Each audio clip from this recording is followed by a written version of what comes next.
Hi Sagittarius, this is your November 2020 tarot forecast. So this is for Sagittarius Sun, Moon, Rising, and Venus signs. All right, so what do you need to know for November 2020? Messages for Sagittarius Sun, Moon, Rising, and Venus for November 2020. Messages for Sagittarius, Sun, Moon, Rising, and Venus. What does Sagittarius need to know? What does Sagittarius need to know in November?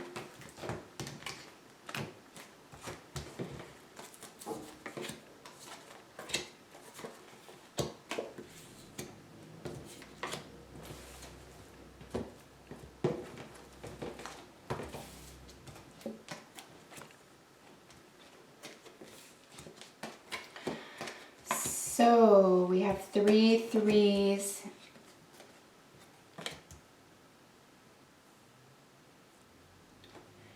Sagittarius, who is the gossip? Who is in your ear? Why are you gossiping? About a broken heart. You had something so nice back here. Did you just complain about it? Did somebody try to change your mind about it or try to steal your thunder or steal your happiness here? 3 threes. What is going on, guys? Reorganize. Oh, no, big lies. 3 threes. Deceit. Sagittarius. 3 threes. Deceit.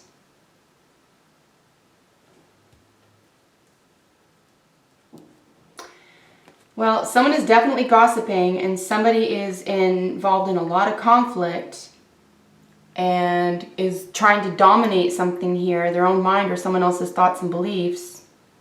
And it has to do, or it's going to involve, because your near future is the 3 of Swords, which is a third-party broken heart or deep regrettable loss situation. So this is pretty heavy. 2 of Pentacles, bottom of the deck energy for you guys. So this is fluctuating fortunes. This is not really knowing what to do in a circumstance. This is really just trying to keep your head above water. I do find this to be the most stressful of all the 2s, believe it or not. Yes, it's more stressful than the 2 of Swords. The 2 of Swords at least seeks conflict resolution. The 2 of Pentacles, I find, just tries to pretend that everything's okay and they just go along to get along and they kind of suffer inside because the ocean of their emotions is being ignored and possibly worse than that, denied. So I see this as an incredibly conflicted card. I do think that there's a choice to be made and you can set yourself free very easily here. It's a very low totem minor arcana card, right? You can just make up your mind, go a new direction, start something new, but you won't because it's the overall energy for the entire month. So the 2 of Pentacles, fluctuating fortunes, coming in, going out, nothing is stable right now in your, I would say, definitely your emotional world, but you're trying to keep a balance here. You're trying to keep a balance between this and that, him and her, this job, that job, this idea, that type of thing. There's a huge fluctuation there. Knight of Swords, rather, as the situation, you know, crossed by or challenged by the 3 of Cups. So this is your social circle. This is your peer group, your friends. This could even be a reunion situation. You're back in touch with people. Now, this is crossing or challenging the Knight of Swords. And this is a very, I would say, combative personality. This person looks like they're rushing in to help, looks like they're rushing in even to be a hero. If this is a love reading for you, this could be around a reunion with someone who is trying to reunite with you and do like the knight in shining armor thing. But this is a lot of talk. This is just a lot of talk. And I would say if this is a love reading for you, they don't want to talk about love. They want to talk about friendship. Maybe even platonic. Or something having to do with their social circle. But this is a dominating, conflicted, or conflicting type person or personality. Is certainly what they're communicating. I wouldn't normally say this except for what's going on in this row. They are looking directly at someone who has it all together. This person could be jealous or trying to undo something or doesn't know what to make of this person or this concept of having it all and being independently wealthy, or just something having to do with a female who seems to have her stuff together. This could be the third party situation, this female, or it could just be that if this is you and you're looking back at what you did have, it's almost like it's for some reason having it all, quote unquote, in the physical world, right, didn't bring you the happiness that you were, say, told you were supposed to get or that you thought you were going to get. It didn't heal your heart. It might have even made things worse. It's like it's like an internal versus external locus of control. Like if we look within ourselves, we'll always be complete. If we look outside ourselves or refinery or for someone else to complete us or to make us happy or to make us feel rich or to solve our problems, whatever it is, we're just going to collapse around that and we're going to have an even bigger problem because now we've just extended our external locus of control once more outside of ourselves and gave someone else the power. So I also see very strongly here that there is someone in your ears. There is a lot of chatter. There is someone trying to influence you. This could just be arguments in your social circle or a reunion environment where someone is trying to influence or you're trying to influence someone else's thoughts and opinions and beliefs and attitudes about a loss, rejection, or, third-party love affair. Very interesting. In the foundation is the moon. So the foundation for the reading is a sense of disillusionment. There could be a matter of seeing things worse than they really are. We do have the King of Wands crowning you, which is the sun. So these are opposites. So something being brought to the light, shining a light on your emotional world could be very important here as well. Someone may not be able to talk about or listen to you or even understand the depth of your emotional world or your psychic or even subconscious or unconscious world around an individual regarding fifth house energy. So either sun energy or fifth house, right? So this is sex and creativity and family. This is a family man. So it's almost like what does being a family man mean to you with regard to your emotional world and your thought processes? Or if you're a woman watching, this would be, what that man brings to you in your world, your emotional world. This could be a very deep, old, say past life or even 12th house, like astral travel. You might be partners on the astral plane rather. Very deep connection with this person or energy, or you would like to. But yeah, the recent past being the Knight of Pentacles, you were really in a good place here. If this is a person, this was a very well-to-do female. This could be you. But in your recent past, you were really happy here. You were really getting ahead. You felt like you had it all. But for some reason, like I said, there was a third-party situation where it's just collapsed. There's a loss, there's rejection, definitely heartache.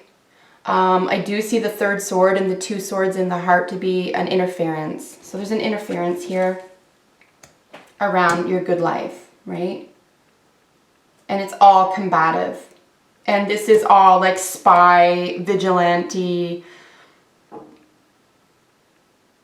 This is someone who goes looking for arguments and problems and tries to persuade someone else through conflict.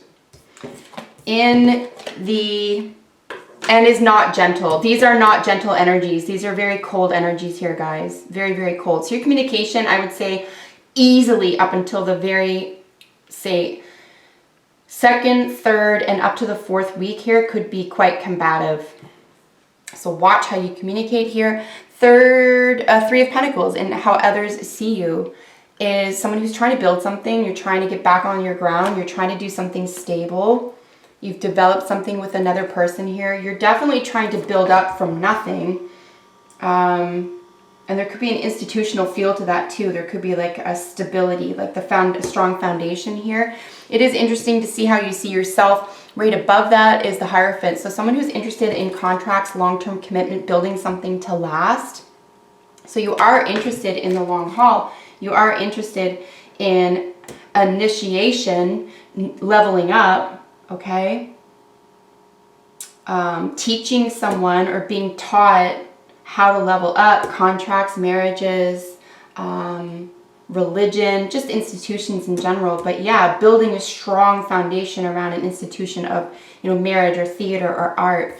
And then here with your advice, okay? So the Wheel of Fortune, something is spinning in your favor. Something is turning over. I'm going to qualify this for you. Something is turning over. What is turning over for you? I might qualify I want to qualify the King, and I'll qualify the Wheel of Fortune here for you. So the Wheel of Fortune is a 10, obviously, and this is a cycle completion. You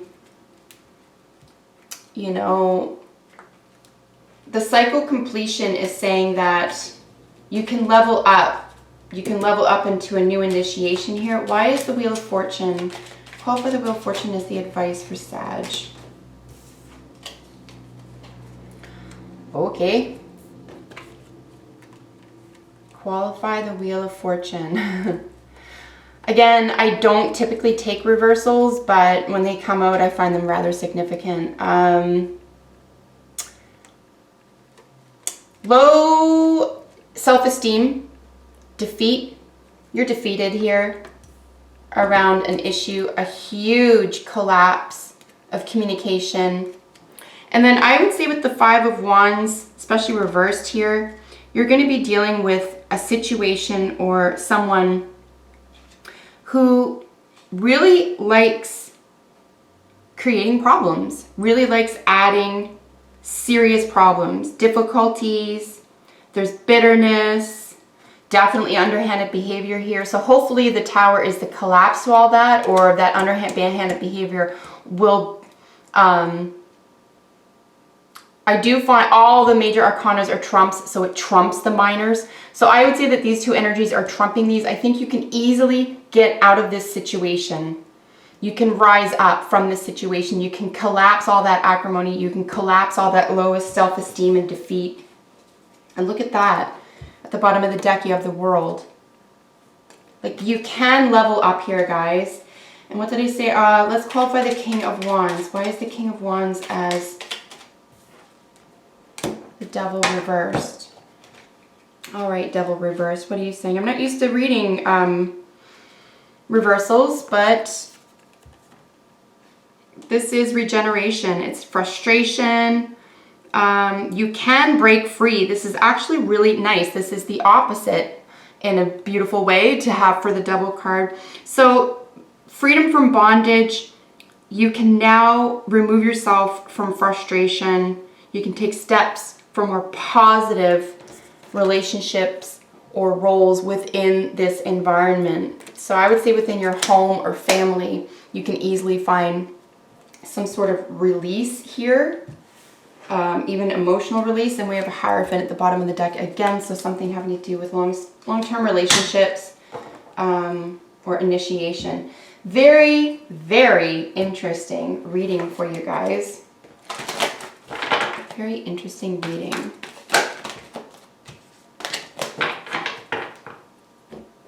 I would say if you recognize that this is all just conflict that can be, I think this is just a stage as well. We have the cup, you know, the fives over here. It's just necessary. It's necessary to level up. All the fives, they suck, but it's chaos and confusion, right? So, but we're not going to stay fours forever, right? Fours means that literally you're just going to die where you stand, and there's no risk and there's no reward. So the fives are at least saying, look, I'm willing to take a risk for the reward. I'm willing to collapse something or have something collapsed, or it will be removed from my life or environment in order to move on to that next cycle. You need to cycle up here for sure. And it could just be holding on. It could be someone in your environment unwilling to be happy for you. Someone in your environment giving you a hard time about a third-party situation. Definitely meddlesome. There's someone meddling here. So we have mountain lion. This is leadership. It is important to take leadership here. I would suggest in relation to the King of Wands, that's very important for you. To just grow a backbone and make a firm decision about your deepest desires and deepest fantasies here. Calling in your soulmate, your prayers, affirmations, and visualizations help bring you together. Ideas and inspiration. Yeah, I would use this mental energy to level up. Right? Level up. You don't want to live in this fluctuation stage forever. That's exhausting. And then thinker, and then happy. When you think for yourself here, when you make up your own mind and you choose, say, heart and soul, or psychic, or even like a deep knowing attitude towards something you truly deeply want, even if you're not able to express it right now, think about what it is you want the most, because it is available to you. You might even have had a taste of it already. And there is happiness available to you. Think about what makes you happy and then go and behave that way. Try not to look at the past so much as something that's missing or gone, but something that you can attain again. And remember, if someone is in your environment and you are feeling good or on top of the world, or you did have a taste of happiness, there's someone who's going to be in your environment straight up who's going to try to steal that from you or not be happy that you had that. Just be sure that it's not you giving yourself a hard time or dealing with some sort of guilt or problem about it there, or bringing a past hurt or loss into the present. You don't want to do that either. You want to take care of that and put something to rest so that you can move on to the next stage, because something very exciting awaits you at the end of the month here, guys. We did have the 3 threes, however, so there is deceit behind the scenes. Just be aware that it's not you, or you're not trying to deceive yourself, and you're not trying to deceive someone else. So Sagittarius, I hope you enjoyed it. I love reading for you guys. Like, share, subscribe, all that good stuff, and I'll see you in the next video for your sign. Bye for now.